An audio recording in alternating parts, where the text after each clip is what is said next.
Halo sobat semua. Selamat datang di channel Gila Novel. Supaya admin tetap semangat mengupload videonya, mohon bantuannya untuk like dan subscribe channel ini. Terima kasih ya. Bab 12. Saya tidak punya uang, jadi saya tidak bisa membelinya, kata Fang Yu sambil merentangkan tangannya. Kenapa kamu pergi berbelanja tanpa uang? Lupakan saja, aku harus makan nanti, jadi aku akan mentraktirmu, kata gadis kecil itu tak berdaya. Adik perempuan, kenapa kamu datang ke sini? Saat ini, 3 sosok muncul di jalan. 2 pria dan 1 wanita, berjalan menuju gadis kecil itu. Saudaraku, aku menangkap kultivator jahat, wanita tua dari iblis hantu. Gadis kecil itu berkata dengan gembira, membusungkan dadanya untuk menerima pujian. Wanita tua dari iblis hantu. Saat mereka bertiga mendengar nama ini, ekspresi mereka sedikit berubah. Ini adalah seorang kultivator jahat yang telah diumumkan oleh Asosiasi Seni Bela Diri Wenan. Dikatakan bahwa dia telah menguasai ilusi yang tidak dapat diprediksi dan cukup berbahaya. Junior Sister Linger, apakah kamu tidak terluka? Wanita muda di antara ketiganya bertanya dengan prihatin. Kakak senior Ruolan, aku baik-baik saja. Iblis hantu tua ini sebenarnya tidak sekuat itu. Dia sama sekali bukan tandinganku. Linger mengangkat kepalanya dan berkata dengan bangga. Untung tidak apa-apa, jangan tiba-tiba lari sendirian lagi seperti ini. Jika guru mengetahuinya, kamu tidak hanya akan dihukum, tetapi kami juga akan dihukum. Jiang Ruolan menyentuh kepala Linger dan berkata dengan lembut. Oh, kakak dan adik. Jika kalian tidak memberitahunya, guru tentu tidak akan tahu, kata Linger sambil tersenyum. Adik laki-laki Hong Cheng, kamu bisa mendapatkan hadiah yang bagus dengan mengirimkan wanita tua Huan Mo ke Asosiasi Seni Bela Diri. Lalu kamu bisa datang menemui kami di alamat yang aku katakan sebelumnya. Saat ini, pemuda yang berdiri di samping Jiang Ruolan berkata. Saya mengerti, kakak senior Lin Cheng, kata Zhang Hongcheng. Setelah mengatakan itu, Zhang Hongcheng membawa wanita tua Huan Mo yang terbaring di tanah dan pingsan karena luka serius. Kalau begitu, aku akan mengirim orang itu ke Asosiasi Seni Bela Diri dulu, kata Zhang Hongcheng kepada Lin Cheng dan Jiang Ruolan. Baiklah, silakan, Lin Cheng mengangguk. Zhang Hongcheng menggendong wanita tua Huan Mo dan pergi dari sana. Pada saat ini, Lin Cheng memandang Fang Yu, yang berdiri di samping Linger tanpa mengeluarkan suara. Ia sedikit menyipitkan matanya dan bertanya, siapa ini? Dia jatuh di bawah ilusi wanita tua itu dan hampir mati. Lalu aku menyelamatkannya, jawab Linger. Oh, siapa namamu? Lin Cheng memandang Fang Yu dan bertanya. Dao Tian, jawab Fang Yu. Dao Tian, namanya terdengar agak aneh. Lin Cheng sedikit mengernyit, tapi tidak banyak bicara. Jika tidak ada yang lain, ayo pergi ke restoran itu sesuai rencana semula, kata Lin Cheng. Kakak senior, aku ingin mengajaknya bersamaku, bisakah? Dia lapar dan tidak membawa uang, jadi aku berjanji akan mentraktirnya makan, Linger bertanya sedikit malu. Lin Cheng melirik Fang Yu dan sedikit mengernyit. Hanya tambah 1 orang lagi yang makan, tidak masalah. Jiang Ruolan di sampingnya tersenyum dan berkata. Setelah mengatakan itu, Jiang Ruolan menatap Lin Cheng dan berkata, kakak senior. Linger sudah berjanji pada orang lain, tidak baik jika ia mengingkarinya. Lin Cheng memandang Fang Yu, matanya berkedip. Baiklah, kalau begitu ayo kita pergi bersama. Setelah Lin Cheng selesai berbicara, dia berbalik dan pergi, ayo cepat pergi, ini sudah larut. Saat ini, sudah pukul 6.40 sore, dan langit mulai gelap. Linger melirik Fang Yu dan berkata, ayo pergi. Fang Yu memandang Lin Cheng yang berjalan di depan dan sedikit menyipitkan matanya. Baru saja, ketika Lin Cheng menatapnya, ia merasakan sedikit niat membunuh muncul di matanya. Walau jejak niat membunuh ini sangat samar dan hanya terlintas begitu saja, tetapi hal itu masih tertangkap oleh Fang Yu. Ini adalah pertama kalinya Fang Yu dan Lin Cheng bertemu, mengapa Lin Cheng memiliki niat membunuh terhadapnya. Ini terlalu membingungkan. Aura di tubuh Lin Cheng menunjukkan, bahwa dia memiliki tingkat kultivasi tahap pemurnian Qi tingkat 12 dan merupakan master setengah langkah. Apa yang ingin dia lakukan? Niat membunuh Lin Cheng yang tidak dapat dijelaskan membangkitkan minat Fang Yu. Jadi dia memutuskan untuk menikmati makanannya, mengikuti mereka bertiga, dan berjalan perlahan. Hei, apakah namamu benar-benar Dao Tian? Berjalan di jalan, Linger memandang Fang Yu dan bertanya dengan rasa ingin tahu. Ya, Fang Yu mengangguk. Nama ini aneh sekali. Apakah nama keluargamu adalah Dao? Kata Linger. Ya, jawab Fang Yu. Bagiku, sepertinya kamu juga seorang pejuang, tetapi bakatmu tampaknya sangat buruk. Kamu hanya mencapai di tingkat ketujuh pada usia yang begitu tua, kata Linger lagi. Junior Sister Linger. Jiang Ruolan melirik Linger dengan tatapan mencela. Kemudian dia meminta maaf kepada Fang Yu dan berkata, "Maaf, Linger masih muda dan tidak pandai berbicara. Mohon Tuan tidak keberatan." "Tidak apa-apa, bakatku memang sangat buruk," kata Fang Yu. Kata-kata ini adalah kata-kata Fang Yu yang sebenarnya. Bakat kultivasinya memang berada pada level yang epik. Kalau tidak, dia tentu tidak akan berlatih selama hampir 5.000 tahun, dan masih berada dalam tahap pemurnian Qi. Kamu masih sadar diri, tapi jangan terlalu sedih. Sudah sangat baik jika kamu bisa mencapai Xiantian tingkat ketujuh. Banyak orang di dunia ini bahkan tidak memenuhi syarat untuk berlatih seni bela diri. Linger. Jiang Ruolan mencubit pipi gemas Linger dengan tangannya. "Kakak senior, berhentilah mencubitku. Wajahku menjadi semakin bulat akhir-akhir ini, dan itu karena kamu mencubitku," kata Linger sedih. Dalam perjalanan ke restoran, Lin Cheng tetap diam, sementara Fang Yu mengobrol baik dengan Jiang Ruolan dan Linger. Fang Yu sangat heran dengan perasaan akrab pada Linger yang tidak dapat dijelaskan. Jadi selama obrolan, dia mau tidak mau menggunakan beberapa teknik mengobrol dan mendapatkan banyak informasi. 3 orang di depan mereka, ditambah Zhang Hongcheng, yang baru saja menangkap wanita tua Huan Mo untuk mengumpulkan hadiah dari Asosiasi Seni Bela Diri, semuanya berasal dari sekte kecil. Sekte Zhenyuan. Dan guru mereka adalah pemimpin sekte dari sekte Zhenyuan. Dan Linger adalah seorang anak yatim piatu yang diadopsi oleh pemimpin sekte. Bakat Linger dalam seni bela diri berbeda dari orang biasa. Ia mulai berlatih seni bela diri pada usia 5 tahun. Dan hanya dalam waktu 2 atau 3 tahun, ia telah menembus ranah Grandmaster. Bakat budidaya seperti monster ini sangat mengejutkan pemimpin sekte. Pada saat yang sama, ketua sekte juga mengetahui dengan jelas bahwa masalah ini tidak boleh disebarluaskan. Kalau tidak, dengan bakat Linger, dia pasti akan dirampok oleh sekte-sekte besar dan bahkan keluarga besar seni bela diri, dan mereka tidak akan mampu menahannya untuk tetap di sekte Zhenyuan. Tentu saja, Linger sendiri tidak ingin pergi. Dia menganggap master sekte itu sebagai kerabatnya, dan dia sama sekali tidak mendambakan sekte besar atau keluarga seni bela diri. Oleh karena itu, pada hari kerja, pemimpin sekte menganggap Linger bagai harta berharganya. Linger jarang diperbolehkan keluar untuk menghindari menarik perhatian orang-orang, yang nantinya dapat menimbulkan niat jahat. Terkadang Linger merasa bosan dan ingin keluar. Pemimpin sekte lalu akan mengirimkan 2 atau 3 kakak laki-laki dan perempuan, untuk menemaninya dan bertanggung jawab melindunginya. Demikianlah yang terjadi saat ini. Linger belum meninggalkan gerbang Zhenyuan selama lebih dari sebulan, dan dia ingin keluar untuk mencari udara segar hari ini. Kakak senior Lin Cheng berkata, bahwa dia akan membawanya ke restoran yang sangat bagus dan mentraktirnya makan. Saat melewati jalanan lama tadi, Linger merasakan ada yang tidak beres dengan inderanya yang tajam, lalu segera berlari keluar sendirian. Apa yang terjadi selanjutnya, adalah apa telah yang dialami secara pribadi oleh Fang Yu.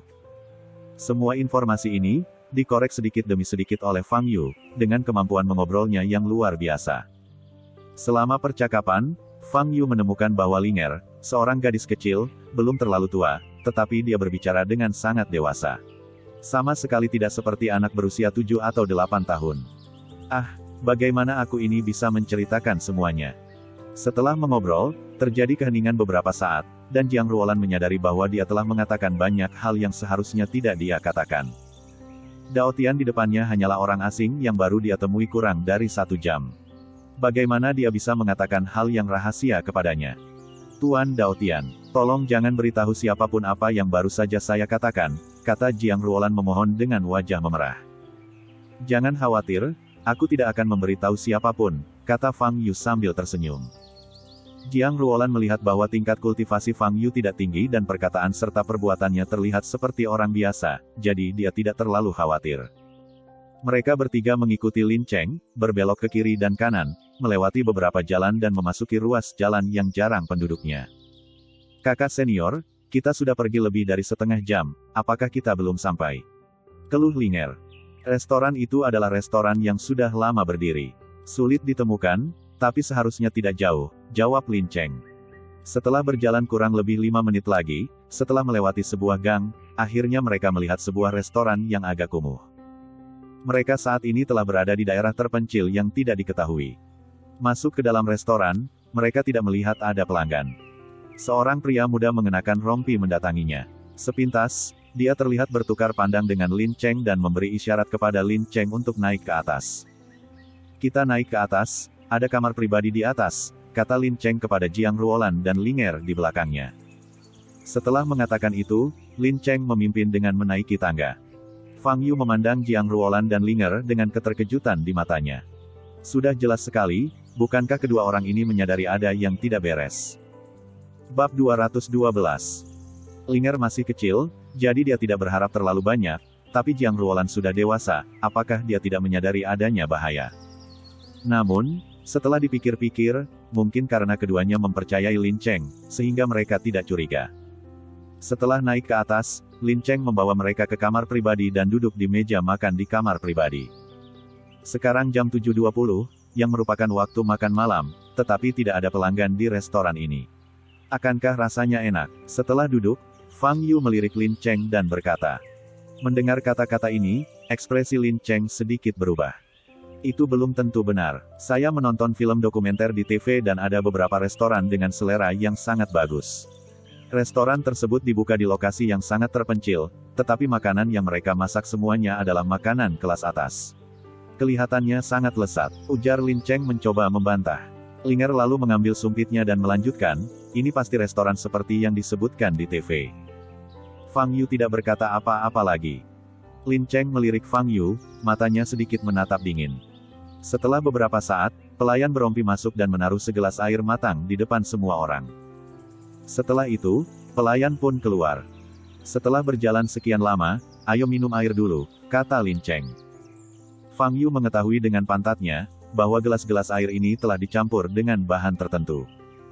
Tapi Jiang Ruolan dan Linger tidak banyak berpikir. Mereka mengambil gelas air dan meminumnya 2 teguk. Fang Yu juga tidak menghentikan mereka. Dia ingin tahu apa yang akan dilakukan Lin Cheng. Melihat Jiang Ruolan dan Linger meminum 2 gelas air, mata Lin Cheng berkilat bangga. Rencananya berhasil. Kakak senior, mana menunya? Ayo pesan, kata Linger sambil duduk di bangku dan menggoyangkan kedua kaki kecilnya. Lin Cheng tidak berbicara, tetapi berdiri, menopang meja dengan kedua tangannya, dan menatap Linger. Kakak senior, kamu. Linger hendak berbicara, tetapi wajahnya tiba-tiba berubah. Dia tiba-tiba merasa seluruh kekuatan di tubuhnya hilang dan tubuhnya terasa lemas. Bentak. Jiang Ruolan di samping tidak tahan lagi dan meletakkan tangannya di atas meja. Air di gelas itu. Kakak senior Lin Cheng, kamu. Jiang Ruolan akhirnya bereaksi, setelah melihat senyuman di wajah Lin Cheng. Saudari muda Ruolan, maafkan aku, tidak ada yang bisa kulakukan. Seseorang menawariku harga tinggi untuk membawa Linger keluar, kata Lin Cheng sambil tersenyum. Siasat jahat. Jantung Jiang Ruolan berdetak kencang. Dia tahu apa yang akan dilakukan Lin Cheng. Kamu sebenarnya ingin Linger. Wajah Jiang Ruolan menjadi pucat dan dia menatap Lin Cheng. Bakat Linger begitu menggiurkan. Saat pertemuan pertukaran pencak silat, aku tidak sengaja mabuk dan menceritakan kisah tentang Linger yang menimbulkan sensasi. Di antara mereka, salah satu master menawariku harga yang tidak bisa aku tolak dan memintaku untuk membawa Linger kepadanya, kata Lin Cheng tanpa tergesa-gesa, bahkan tersenyum bangga di wajahnya. Lin Cheng, kamu tidak hanya melanggar peraturan asosiasi seni bela diri, tetapi jika guru mengetahui hal ini. Jiang Ruolan memelototi Lin Cheng dan berkata dengan marah. Selama kamu mati, apa yang terjadi hari ini tidak akan tersebar. Adapun guru, saya punya banyak alasan. Lin Cheng menyipitkan matanya sedikit dan berkata dengan tatapan galak. Merasakan niat membunuh Lin Cheng, Jiang Ruolan terkejut. Dia tidak pernah membayangkan kakak laki-laki Lin Cheng, yang biasanya sangat peduli pada mereka dan sangat lembut, akan benar-benar melakukan hal seperti itu. Pada saat ini, pintu kamar pribadi dibuka, dan seorang pria dengan bekas luka bakar di sisi kiri wajahnya masuk. Saudara Duan, kamu di sini. Lin Cheng memandang pria itu dan berkata dengan hormat. Apakah ini si jenius? Duan Xian bertanya sambil menatap Linger yang terbaring lemas di atas meja dengan air mata berlinang. Ya, itu dia. Apakah kamu tidak merasakan aura seorang master dalam dirinya? Lin Cheng bertanya. Itu benar, ini terlalu jahat. Seorang ahli seni bela diri yang baru berusia 8 tahun. Saya pasti bisa menjualnya dengan harga bagus. Duan Xian membuka matanya lebar-lebar dan berkata dengan gembira. Jadi kakak Duan ingin menjualnya lagi. Aku ingin tahu kepada siapa kamu ingin menjualnya. Lin Cheng berkata dengan rasa ingin tahu. Mengapa kamu ingin tahu begitu banyak? Hadiahnya telah ditransfer ke akunmu. Serahkan orang itu padaku, dan pekerjaanmu akan selesai, kata Duan Xian dingin. Pada saat ini, Duan Xian memperhatikan Fang Yu yang duduk di sebelah kursinya. Wajahnya sedikit berubah, dan dia bertanya, siapa orang ini? Itu hanya orang yang tidak penting. Aku akan membereskannya. Bawa saja dia pergi, kata Lin Cheng lagi. Kamu harus menangani masalah ini dengan baik. Jika sampai tersiar kabar, kita berdua akan mati. Duan Xian memperingatkan. Menculik anak-anak di bawah umur dari sekte tersebut dan kemudian menjualnya kembali, bukan hanya merupakan pelanggaran terhadap peraturan asosiasi seni bela diri, tetapi juga pelanggaran terhadap hukum Tiongkok. Konsekuensinya sangat serius. Baiklah, aku akan membunuh mereka di depanmu, maukah kamu merasa lega? Saat dia berbicara, Lin Cheng mengeluarkan belati dari sakunya. Kakak senior Lin Cheng, kamu boleh membawaku pergi jika kamu mau. Tapi jangan bunuh kakak senior Ruolan dan Dao Tian. Mereka tidak bersalah. Saat ini, Linger yang selama ini diam, berteriak keras. Wajahnya dipenuhi air mata, dan dia sangat marah, tapi tidak ada yang bisa dia lakukan. Dia tidak memiliki kekuatan sama sekali saat ini. Lin Cheng tersenyum dan menggelengkan kepalanya dan berkata, saudari muda Linger, aku tidak bisa membiarkan mereka pergi, kalau tidak, maka aku akan tamat. Setelah mengatakan itu, Lin Cheng mengangkat belatinya, dan pertama-tama melihat ke samping ke arah Fang Yu. Di bawah penerangan di kamar pribadi, bilah belati bersinar dingin. Maaf Dao Tian, kamu yang memintanya. Siapa yang memintamu ikut makan malam bersama kami? Kata Lin Cheng sambil tersenyum. Tidakkah kamu menyadari bahwa aku tidak meminum segelas air itu dan tidak terpengaruh oleh obatnya? Fang Yu bertanya dengan alis terangkat. Memangnya kenapa? Kamu hanyalah prajurit bawaan tingkat 7. Bagaimana kamu bisa melawan? Kata Lin Cheng. Tentu saja aku bisa menolak, kata Fang Yu. Hahaha, kalau begitu cobalah saja. Setelah menerima hadiahnya, Lin Cheng sedang dalam suasana hati yang baik. Mendengar kata-kata Fang Yu, dia tidak bisa menahan tawa ke langit. Oke, kupikir kamu merencanakan sesuatu yang besar, tetapi pada akhirnya semuanya tentang uang, perdagangan manusia, dan gadis di bawah umur. Fang Yu menghela nafas dan berkata, pergilah ke neraka. Lin Cheng tiba-tiba berhenti tertawa dan menikam Fang Yu dengan belati. Fang Yu yang duduk di bangku, mengangkat kaki kanannya dan menendangnya. Ledakan. Dengan suara keras, Lin Cheng terbang mundur dan menabrak dinding di belakangnya. Membuat cetakan berbentuk manusia di dinding, dan tenggelam ke dalam. Engah. Lin Cheng memuntahkan seteguk besar darah dan menatap Fang Yu dengan mata terbelalak. Hanya ada kengerian di matanya. Anda. Lin Cheng ingin mengatakan sesuatu, tetapi tidak bisa. Busa mulai keluar dari mulutnya dan anggota tubuhnya bergetar. Duan Xian di samping, tercengang saat melihat pemandangan ini. Ini, apa yang terjadi? Bukankah Lin Cheng mengatakan bahwa pria ini hanyalah orang yang tidak penting? Mengapa dia begitu kuat? Saat Duan Xian kaget, tiba-tiba dia merasakan angin sejuk bertiup di depan matanya. Ketika dia sadar kembali, dia melihat Fang Yu telah berdiri di depannya. Tidak, jangan. Wajah Duan Xian menjadi pucat. Dia berlutut dan bersujud kepada Fang Yu, Paman, aku tahu aku salah. Aku tahu aku salah. Tolong biarkan aku hidup. Ledakan. Fang Yu mengayunkan kaki kirinya dan menendang Duan Xian ke udara. Dia membentur langit-langit dengan keras, dan jatuh kembali ke tanah dengan suara berdentum. Wajah Duan Xian berlumuran darah dan dia pingsan sepenuhnya. Ruangan menjadi sunyi. Jiang Ruolan dan Linger menatap Fang Yu dengan mata terbelalak. Orang ini jelas hanya memiliki budidaya Xiantian tingkat ke-7, mengapa dia begitu pandai bertarung? Lin Cheng dan Duan Xian. Keduanya memiliki kekuatan master setengah langkah. Dan keduanya terbunuh seketika dengan satu pukulan. Fang Yu berbalik, menatap Linger yang terpuruk di atas meja, dan berkata, ayo balas budi padamu sekarang. Kemudian, Fang Yu melangkah maju, meraih tangan Linger dan Jiang Ruolan, dan menggunakan energi aslinya untuk mengeluarkan efek obat dari tubuh mereka. Beberapa menit kemudian, Linger berkeringat deras, memandang Fang Yu dan bertanya, Dao Tian, jadi kamu sangat kuat. Berbicara tentang ini, Linger merasa sedikit malu. Beberapa puluh menit yang lalu, dia menertawakan Fang Yu karena tidak memiliki bakat seni bela diri. Dia tidak pernah berpikir bahwa Fang Yu akan sekuat ini. Jiang Ruolan juga menatap Fang Yu dengan keterkejutan yang masih memancar dari matanya. Fang Yu menendang Lin Cheng ke dinding dengan satu tendangan. Kekuatan ini jelas di luar kendali prajurit biasa. Apakah dia benar-benar hanya seorang prajurit bawaan tingkat ke-7? Fang Yu memandang Linger dan merasa semakin familiar. Rasa keakraban yang muncul tanpa alasan membuat Fang Yu semakin bingung. Aku punya dua pertanyaan untuk ditanyakan padamu. Fang Yu berpikir sejenak, memandang Linger dan berkata, "Ada masalah apa?" Linger tertegun dan bertanya. Bab 213. Apakah nama asli Anda Linger? Fang Yu bertanya. Nama Linger diberikan kepadaku oleh guru. Aku seorang yatim piatu, jawab Linger polos. Di mana kamu lahir? Fang Yu bertanya lagi. Guru berkata bahwa dia menjemputku di tepi sungai, jawab Linger. Sungai yang mana? Apa yang kamu bawa saat itu? Fang Yu bertanya. Sepertinya berada di sungai tertentu di Huaibei. Saya tidak membawa apa-apa saat itu. Lucu kan? Hahaha. Guru berkata bahwa saya hanya berbaring di tepi sungai dan hampir terhanyut oleh sungai. Linger berkata dan tertawa. Fang Yu mengerutkan kening. Tidak ada petunjuk, Linger jelas merupakan seorang yatim piatu terlantar, dan tidak banyak informasi tentang pengalaman hidupnya. Tapi dari mana datangnya rasa keakraban itu? Saudari Ruolan, kamu baik-baik saja. Linger memandang Jiang Ruolan dan bertanya. Setelah pengaruh obatnya dikeluarkan, wajah Jiang Ruolan pulih dengan cepat, dia menggelengkan kepalanya dan berkata, saya baik-baik saja, Linger. Itu kakak senior Lin Cheng. Dan apa yang harus kita lakukan terhadap orang ini? Linger bertanya. Jiang Ruolan melirik Lin Cheng yang terjebak di dinding dan pingsan, dan hanya merasakan rasa sedih di hatinya. Demi keuntungan, Lin Cheng sebenarnya ingin membunuhnya dan menjual Linger.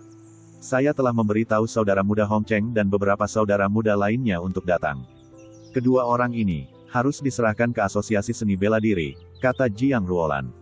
Linger mengangguk, menatap Fang Yu yang masih linglung, dan bertanya, apa yang kamu pikirkan? Fang Yu kembali sadar, memandang Linger, dan berkata, bukan apa-apa. Fang Yu masih belum bisa menemukan sumber perasaan keakraban ini. Setelah mengingatnya dengan cermat, dia memutuskan bahwa hari ini adalah pertama kalinya dia melihat gadis kecil Linger, dan mereka berdua belum pernah bertemu sebelumnya. Ini hampir jam 8. Ketika adik laki-laki dan yang lainnya datang, saya akan membawamu kembali ke sekte. Jika tidak, guru akan khawatir, kata Jiang Ruolan kepada Linger. Apakah kamu akan kembali secepat ini? Aku belum cukup bersenang-senang, kata Linger tidak puas. Kamu tidak bisa bermain lagi. Apakah kamu tidak takut menghadapi hal berbahaya hari ini? Tegur Jiang Ruolan. Apa yang perlu ditakutkan? Jika aku tidak meminum segelas air itu secara tidak sengaja, aku bisa menjatuhkan kedua orang ini. Kata Linger sambil membusungkan dadanya. Dia selalu sangat percaya diri saat bertarung. Saat keduanya berbicara, Fang Yu juga menyerah untuk berpikir. Karena dia tidak dapat mengingatnya, maka tidak perlu memikirkannya lagi. Entah kenapa perasaan keakraban ini muncul begitu saja, mungkin ada yang salah dengan otakku. Ini sudah lewat jam 8, dan sudah waktunya dia pergi dari sini dan kembali ke kota Jianghai. Aku pergi. Sampai jumpa lagi. Fang Yu berkata pada Linger dan Jiang Ruolan, berbalik dan pergi. Hei, aku berjanji akan mentraktirmu makan malam, tapi aku belum menyelesaikannya. Kata Linger cemas. Aku tidak akan makan. Aku harus naik bus pulang, mungkin lain kali. Fang Yu melambaikan tangannya dan berjalan keluar dari ruang pribadi. Setelah Fang Yu pergi, Linger tampak berpikir. Dia jarang menunjukkan ekspresi seperti itu, yang membuat Jiang Ruolan di sebelahnya sangat bingung. Linger, apa yang kamu pikirkan? Linger menggigit bibir merah mudanya, menatap Jiang Ruolan dengan tatapan kosong, dan berkata, kakak senior, saya selalu merasa seperti pernah melihat Dao Tian di suatu tempat sebelumnya. Rasanya sangat akrab, tetapi saya tidak dapat mengingatnya. Jiang Ruolan tertegun dan berkata, apakah dia mirip dengan seseorang yang kamu kenal? Tidak, hanya perasaan keakraban yang tak bisa dijelaskan. Seolah-olah aku sudah mengenalnya sejak lama dan memiliki hubungan yang baik, kata Linger. Ketika Jiang Ruolan mendengar ini, dia tersenyum dan mengusap kepala Linger.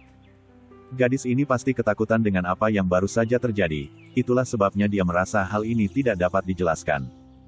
Linger, kamu pasti mengenali orang yang salah. Kamu baru berusia 7 tahun ini, dan Dao Tian hanyalah pejalan kaki yang kamu temui hari ini. Bagaimana mungkin kamu dan dia bisa saling kenal, apalagi sudah saling kenal sejak lama? Jangan pikirkan itu, bersiaplah untuk kembali. Jiang Ruolan berkata dengan lembut. Ya, Linger mengangguk, tetapi alisnya masih terkatup rapat. Malam berlalu. Malam itu, sebuah berita mengejutkan seluruh wilayah militer Tiongkok. Kompetisi wilayah militer 4 tahun telah berakhir. Pemenang pertama adalah unit Sunlong dari wilayah militer Jiangnan. Ini adalah hasil yang tidak dapat dibayangkan oleh siapapun. Tempat pertama sebenarnya bukanlah pasukan surgawi wilayah militer Beijing. Itu adalah tim yang dipimpin oleh prajurit Raja Xiao Chen sendiri. Sebelum kompetisi militer, hampir semua orang setuju bahwa pasukan surgawi menempati posisi pertama. Ini juga merupakan hasil akhir dari sesi sebelumnya. Level wilayah militer Beijing memang satu tingkat lebih tinggi dari 7 wilayah militer lainnya. Tapi kali ini, yang dikenal sebagai yang terkuat dikalahkan. Apa ada yang tidak beres? Berapa level pasukan Sunlong di wilayah militer Jiangnan? Bagaimana cara mereka mengalahkan pasukan surgawi? Tepat ketika seluruh wilayah militer Huaxia sedang kebingungan, di tengah malam, berita mengejutkan lainnya keluar. Xiao Chen, Raja Tentara, terluka parah dalam kompetisi militer dan kehilangan seluruh tangan kirinya. Dan orang tersebut masih koma dan belum bangun. Berita ini seperti bom, langsung meledakkan seluruh lingkaran. Sosok legendaris seperti apa Xiao Chen itu? Raja militer generasi baru, pejuang perkasa yang baru berusia 26 tahun. Memiliki prestasi militer yang luar biasa. Dia adalah pemuda yang paling dijagokan Jenderal Marsekal, dan dia juga merupakan harapan masa depan keluarga Xiao di ibu kota. Dia benar-benar naga di antara manusia dan putra surga yang dibanggakan. Namun kini, ia justru kehilangan seluruh tangan kirinya karena kompetisi militer. Ini sama saja dengan dihancurkan. Apakah bintang yang sedang naik daun itu akan menghilang seperti ini? Pada saat yang sama, sebuah nama bergema di seluruh wilayah militer Tiongkok. Dao Tian. Orang inilah yang memimpin pasukan Sunlong untuk mengalahkan pasukan surgawi dan memenangkan tempat pertama. Orang inilah yang mengalahkan Xiao Chen. Untuk sementara waktu, seluruh wilayah militer besar dan keluarga dengan berbagai latar belakang militer sedang mendiskusikan nama Dao Tian. Di keluarga Xiao, ada keheningan di ruang kerja. Seorang lelaki tua kuyuh sedang duduk di kursi roda, melinting tembakau dengan kepala tertunduk. Seorang pria parubaya berdiri di depannya, kepalanya menunduk dan diam. Lelaki tua itu menggulung tembakaunya perlahan-lahan. Biasanya, dia membutuhkan waktu paling lama 20 detik untuk mengeluarkan sebatang rokok. Tapi malam ini, dia membutuhkan waktu 2 menit penuh dan dia tetap tidak bisa mengeluarkan satu pun. Setelah hening beberapa saat, pria parubaya itu berkata dengan suara serius, "Ayah, masalah ini telah berakhir. Ayah tidak perlu terlalu sedih. Ayah harus menjaga kesehatanmu dengan baik." Tuh. Saat ini, tembakau di tangan lelaki tua itu langsung jatuh ke tanah. Dia mengangkat kepalanya dan menatap pria di depannya, matanya berlumuran darah. "Katakan padaku, mengapa ini bisa terjadi? Saya telah mengirim orang untuk menyelidiki Dao Tian itu, dan akan segera ada beritanya," jawab pria itu. "Brengsek," teriak lelaki tua itu. Pria itu kaget dan menundukkan kepalanya. "Maksudku, kenapa kamu tidak mengirim seseorang untuk melindungi Chener sebelumnya? Apakah ada gunanya menebusnya sekarang? Chener telah kehilangan tangan kirinya, dan masa depannya hilang." Orang tua itu memelototi pria di depannya, memarahi dengan marah. "Ayah, saya telah mengundang dokter terbaik di Tiongkok untuk merawat Chener. Tangan kirinya masih ada peluang untuk pulih," kata pria itu. Lelaki tua itu menatap lelaki itu dan tidak berkata apa-apa. Saat ini, ada ketukan di pintu ruang belajar, suaranya mendesak. "Masuk." Pria itu berbalik dan berkata. Pintu ruang belajar dibuka, dan seorang pelayan berkata dengan wajah pucat dan berkeringat banyak, Tuan muda sudah bangun." "Bangun." Ekspresi pria itu berubah dan dia segera ingin turun. Tapi Tuan muda," suara pelayan itu bergetar. "Ada apa? Bicaralah dengan jelas." Pria itu mengerutkan kening dan bertanya dengan keras. Sepertinya dia telah berubah menjadi kondisi vegetatif. Pelayan itu menelan ludah dan berkata dengan susah payah. Begitu kata-kata ini keluar, ekspresi lelaki dan lelaki tua itu berubah. Orang tua itu memutar matanya dan hampir pingsan. "Jaga orang tua itu baik-baik," perintah pria itu dengan wajah pucat, dan segera keluar dari ruang kerja. Saat dia berjalan ke bawah, pria itu gemetar hebat. Dia tidak bisa membayangkan Xiao Chen berubah menjadi kondisi vegetatif. Bahkan sebelum dia memasuki kamar Xiao Chen, dia mendengar seorang wanita menangis. Pria itu masuk ke kamar dengan wajah pucat. Dia melihat Xiao Chen, matanya terbuka lebar, menatap langit-langit, tatapannya kosong, tanpa sedikit pun spiritualitas. Ibunya menangis di sampingnya. "Chener, ada apa denganmu? Cepat bicara pada ibu." "Chener," pria itu melangkah maju dan memanggil juga. Tapi Xiao Chen tidak menanggapi dan masih menatap langit-langit dengan tatapan kosong. "Chener," pria itu hampir meraung. Xiao Chen masih tidak bereaksi sama sekali. Mata pria itu merah, dia berlutut di tanah, memukul lantai dengan kedua tangannya, dan mengeluarkan raungan seperti binatang buas. Fang Yu kembali ke komunitas Lijiang pada pukul 2 tengah malam dan tidur hingga pukul 10 keesokan harinya. Setelah bangun dan mandi, dia berjalan ke aula dan melihat seorang pria dan seorang wanita berpakaian hitam duduk di sofa di aula. "Halo, Tuan Dao Tian. Atau haruskah saya memanggil Anda, Tuan Fang Yu?" Wanita itu berdiri dan memandang Fang Yu sambil tersenyum. Bab 214. Melihat kedua orang ini, Fang Yu mengerutkan kening dan bertanya, "Siapa kamu?" Wanita itu memiliki wajah yang halus, rambutnya diikat, dan dia terlihat sangat profesional. Dia memandang Fang Yu, tersenyum dan berkata, "Tuan Fang, Anda dapat menyebut kami sebagai pemberi perintah." "Pemberi perintah?" Fang Yu mengerutkan kening dalam-dalam dan berkata, "Pemberi perintah apa? Aku belum pernah mendengarnya." Petik 2. Pria dan wanita itu saling memandang, dan wanita itu berkata, "Tuan Fang, kami datang menemui Anda hari ini karena kami ingin berbicara dengan Anda." Fang Yu berjalan ke meja kopi, menuangkan segelas besar air dan meminumnya. "Apa yang terjadi?" Setelah meminum air, Fang Yu memandang pria dan wanita itu dan bertanya. Pria dan wanita di depannya tidak memiliki aura kultivasi apapun. Hal ini menunjukkan bahwa kedua orang ini tidak seharusnya menjadi beku. Namun, mereka juga bukan orang biasa. Ada aura aneh yang samar pada mereka. "Kemarin, kamu mewakili pasukan Sunlong dari wilayah militer Jiangnan dan memenangkan tempat pertama dalam kompetisi wilayah militer ini. Dalam kompetisi tersebut, kamu membuat Xiao Chen dari pasukan Tianshan dari wilayah militer Beijing terluka parah." Wanita itu selalu mempertahankan senyum profesional di wajahnya dan berkata tanpa tergesa-gesa.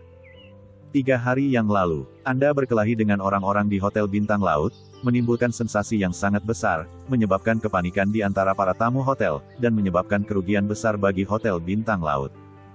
Dan hari itu, kamu juga mengambil tindakan di Asosiasi Seni Bela Diri Jiangnan, merobohkan semua aula Asosiasi Seni Bela Diri Jiangnan. Petik 2. Wanita itu menyebutkan beberapa tindakan Fang Yu, dan waktu serta tempatnya akurat. Namun, Fang Yu tidak terkejut. Ketika dia melakukan hal-hal ini, dia tidak sengaja menyembunyikannya, wajar jika orang lain mengetahuinya. Yang membuat Fang Yu penasaran adalah mengapa pria dan wanita yang menyebut diri mereka pemesan ini datang.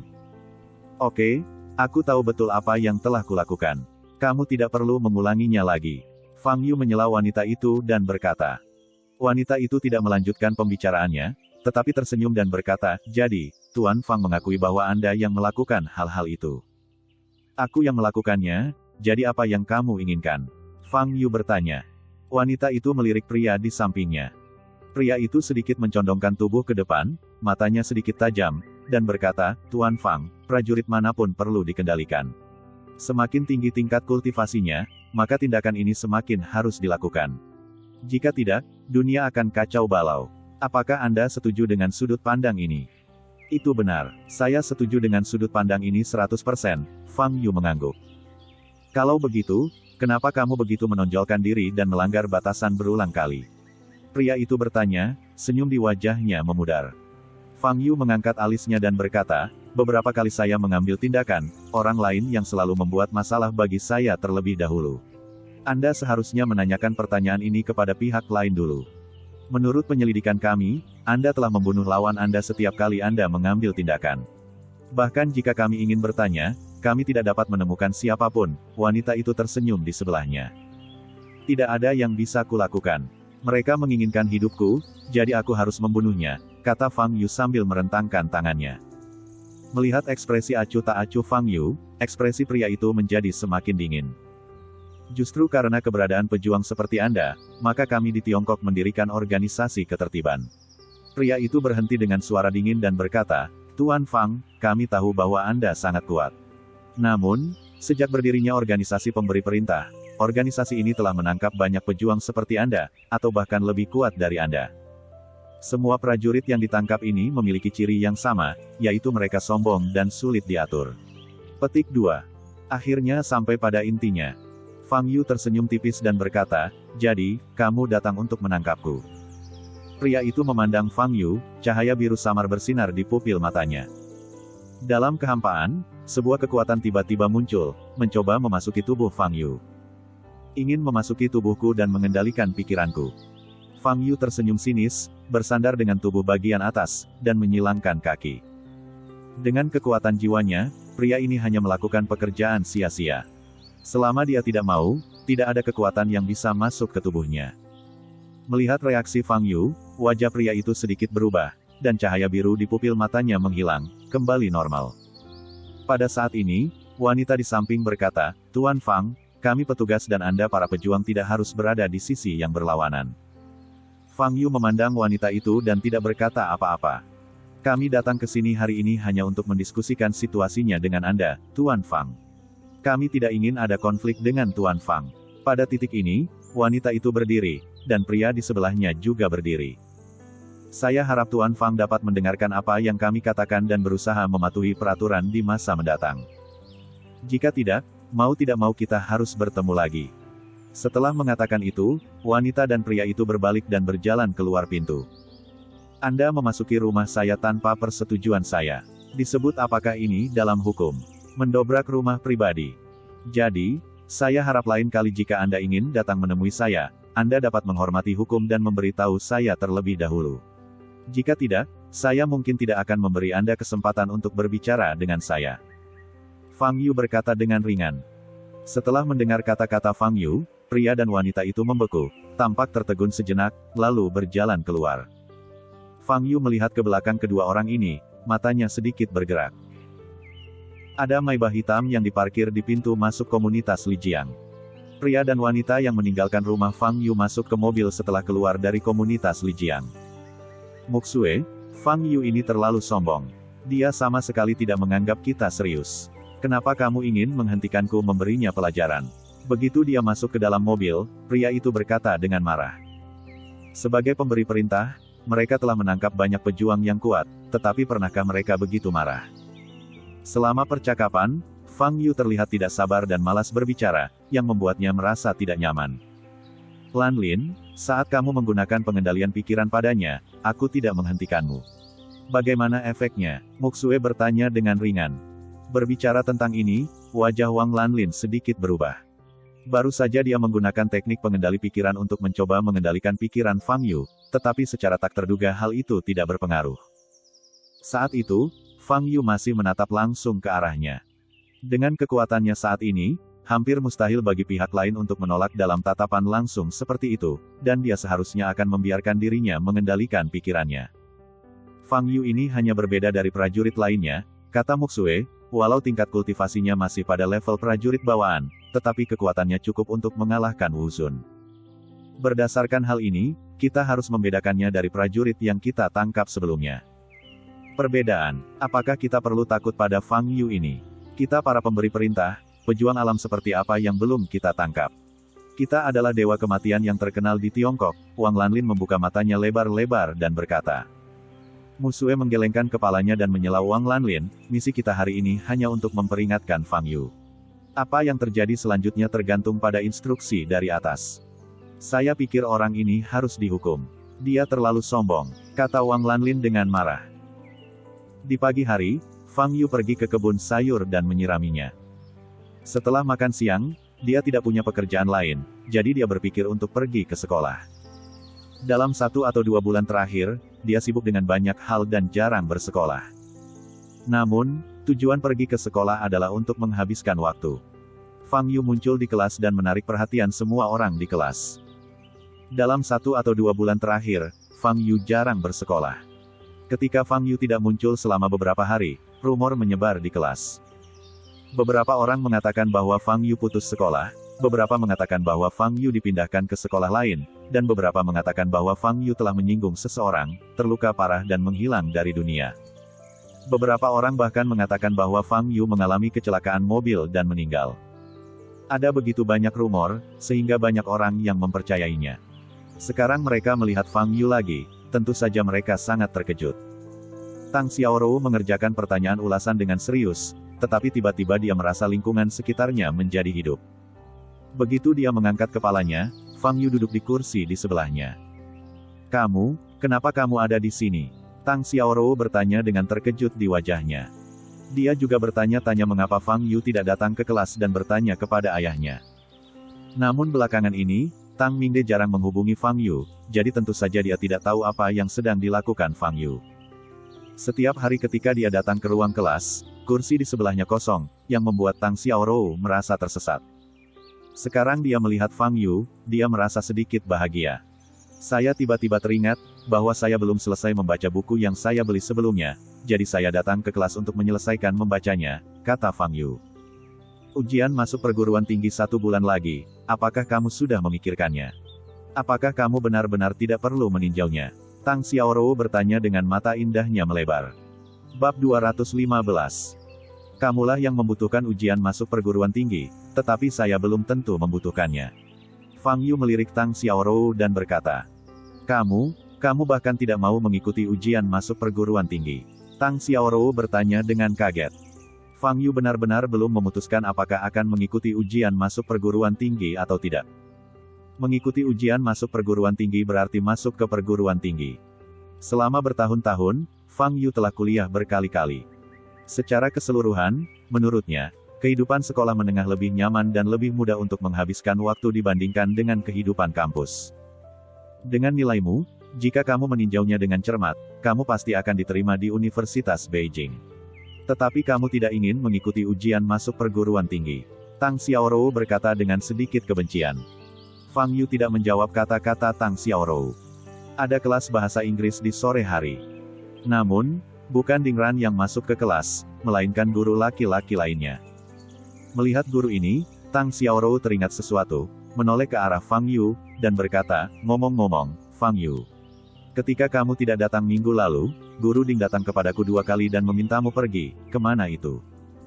Melihat Fang Yu tidak menjawab, Tang Xiaorou berkata lagi, "Saya melihat dia terlihat sangat cemas saat itu, dan matanya sedikit merah, seolah-olah dia baru saja menangis. Lalu saya bertanya padanya apakah dia ingin bertemu denganmu, tapi dia menggelengkan kepalanya dan mengatakan itu bukan apa-apa. Kemudian dia meminta izin minggu ini, dan guru Pan dari kelas berikutnya mengambil alih kelas bahasa Inggris kita." Fang Yu masih belum bereaksi. "Fang Yu, aku ingin tahu apakah Guru Ding sedang dalam masalah." Tang Xiaorou tidak bisa menahan diri untuk tidak bertanya. Fang Yu melirik Tang Xiaorou dan berkata, "Saya tidak mengenalnya, dan saya tidak dapat membantunya."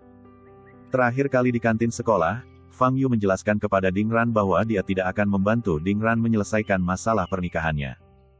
Di dunia ini, setiap orang memiliki takdirnya masing-masing, dan Fang Yu tidak dapat membantu semua orang. Dia terutama juga tidak menyukai gaya Ding Ran. Sepulang sekolah pada sore hari, Fang Yu menerima telepon dari Xia Xiaoying dan menuju ke wilayah militer Jiangnan. Dia telah menyelesaikan target dan memenangkan tempat pertama dalam kompetisi wilayah militer untuk wilayah militer Jiangnan. Selanjutnya, saatnya mengumpulkan hadiah untuknya. Ketika Fang Yu datang ke markas tentara, dia melihat Xia Heguang duduk di meja batu di halaman. Xia Tinghe berdiri di belakangnya, dengan lembut memukuli punggungnya, sementara Xia Xiaoying duduk di samping mengetuk laptop. "Tuan Fang, Anda di sini." Xia Heguang segera berdiri ketika dia melihat Fang Yu. Fang Yu melangkah maju dan duduk di hadapan Xia Heguang. "Tuan Fang, Anda pergi terburu-buru kemarin dan saya tidak punya waktu untuk mengucapkan terima kasih secara langsung," kata Xia Heguang sambil tersenyum. "Tidak perlu berterima kasih padaku. Kita berada dalam hubungan kerjasama dan inilah yang harus aku lakukan," kata Fang Yu. Xia Heguang menggelengkan kepalanya dan berkata, "Kondisi awalnya hanya untuk memenangkan 3 tempat teratas. Tapi Tuan Fang, Anda membawa kami ke tempat pertama. Jarak antara ini tidak hanya sedikit." Xia Tinghe, yang berdiri di belakang Xia Heguang, diam-diam menatap Fang Yu. Matanya yang indah berbinar. Penampilan Fang Yu di panggung Long Wei masih terpatri dalam benaknya. Dengan mudah menjatuhkan 3 anggota super elit pasukan surgawi di luar platform Longwei, mengalahkan dan melukai Xiao Chen secara serius, dan membuat pasukan surgawi menundukkan kepala mereka yang bangga secara sukarela dan mengakui kekalahan. Dia juga mengejutkan lawannya pasukan pedang perak di final dan membuat mereka langsung menyerah. Rangkaian peristiwa ini membuat gambaran Fang Yu di benak Xia Tinghe sepenuhnya bertepatan dengan kata, seorang pahlawan. Setelah pertandingan kemarin, nama Dao Tian menimbulkan sensasi di seluruh wilayah militer utama. Ponsel saya hampir penuh dengan panggilan, kata Xia Heguang sambil tersenyum. Fang Yu tersenyum tipis dan tidak berkata apa-apa. Alasan mengapa dia menyamar dan berkompetisi dengan nama Dao Tian adalah untuk menghindari situasi ini. Xia Heguang mengangkat tangannya dan memberi isyarat. Seorang penjaga masuk dari luar halaman, memegang sebuah kotak kayu di tangannya dan meletakkannya di depan Fang Yu. Tuan Fang, ada 16 ramuan dalam monster di sini, yang saya kumpulkan baru-baru ini. Xia Heguang berkata dengan sedikit malu.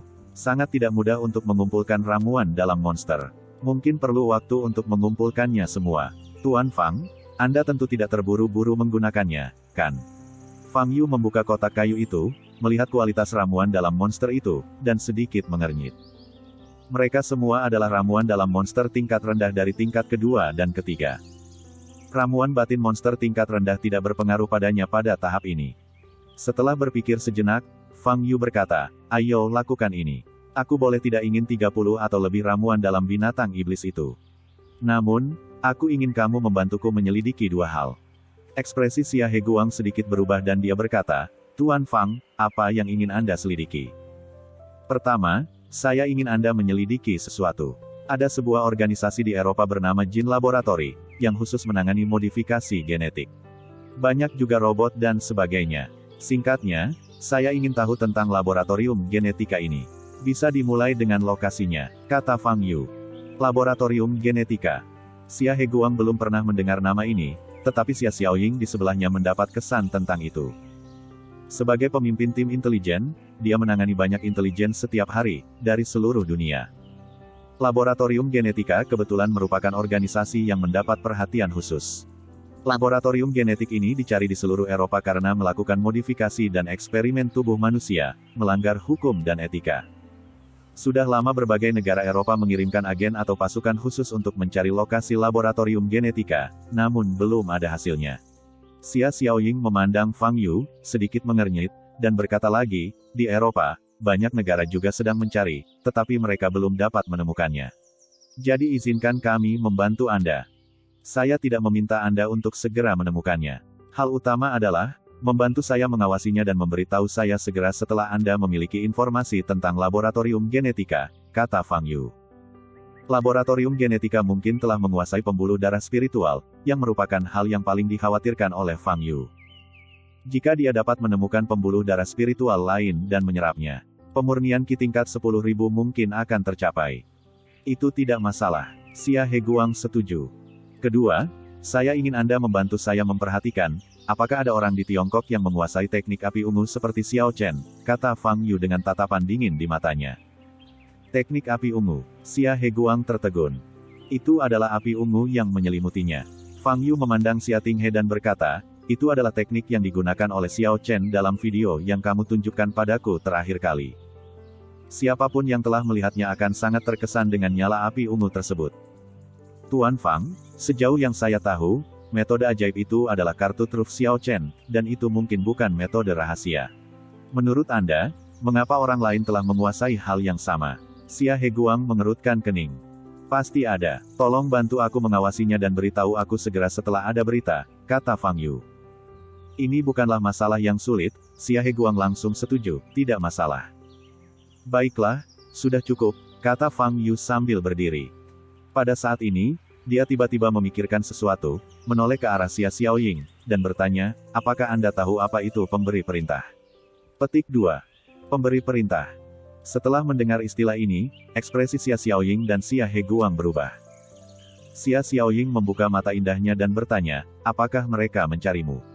Ya, ketika aku bangun pagi ini, aku melihat seorang pria dan seorang wanita duduk di sofa di aula rumahku, kata Fang Yu. Apa yang mereka katakan padamu? Xia Xiaoying bertanya lagi. Aku tidak mengatakan apa-apa, hanya menyuruhku untuk mematuhi peraturan. Aku hanya ingin tahu, organisasi seperti apa pemberi perintah itu. Mereka sepertinya bukan pejuang, kan? Tanya Fang Yu. Xia Xiaoying mengerutkan kening dan berkata, pemberi perintah adalah sekelompok orang yang saya sebutkan kepada Anda terakhir kali. Mereka bisa dianggap sebagai sebuah organisasi. Sebuah organisasi yang independen terhadap semua institusi. Tujuan pendirian mereka adalah untuk menjaga keseimbangan antara dunia seni bela diri dan dunia sekuler.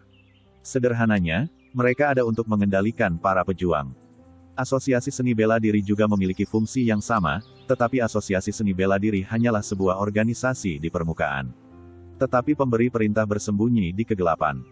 Kecuali mereka yang didekati oleh pemberi perintah, hampir tidak ada seorang pun yang mengetahui tentang pemberi perintah tersebut. Hampir semua orang yang didekati oleh pemberi perintah, lenyap atau menghilang dari dunia. Dan orang-orang ini semua adalah pejuang yang melanggar aturan secara serius. Sejauh yang saya tahu, di antara para pejuang yang ditangani oleh pemberi perintah, yang terkuat telah mencapai tingkat santo bela diri, kata Xia Xiaoying dan menatap Fang Yu. Jika Anda didekati oleh mereka, Anda harus berhati-hati. Orang-orang ini sangat kuat. Fang Yu sedikit terkejut dan berkata, alam santo bela diri setara dengan orang kuat di tahap jiwa baru lahir, dan kekuatannya tidak lemah. Dan pria dan wanita yang saya lihat pagi ini bahkan tidak memiliki aura kultivasi di tubuh mereka. Bagaimana mereka bisa menghukum para biksu tahap jiwa yang baru lahir? Inilah yang paling membuat penasaran Fang Yu. Apakah kamu tahu bagaimana orang-orang ini menghukum para prajurit? Fang Yu bertanya. Xia Xiaoying menggelengkan kepalanya dan berkata, hal-hal yang saya tahu hanyalah rumor, dan tidak ada informasi yang dapat dipercaya. Saya belum pernah bertemu pemberi perintah, apalagi melihat cara kerjanya.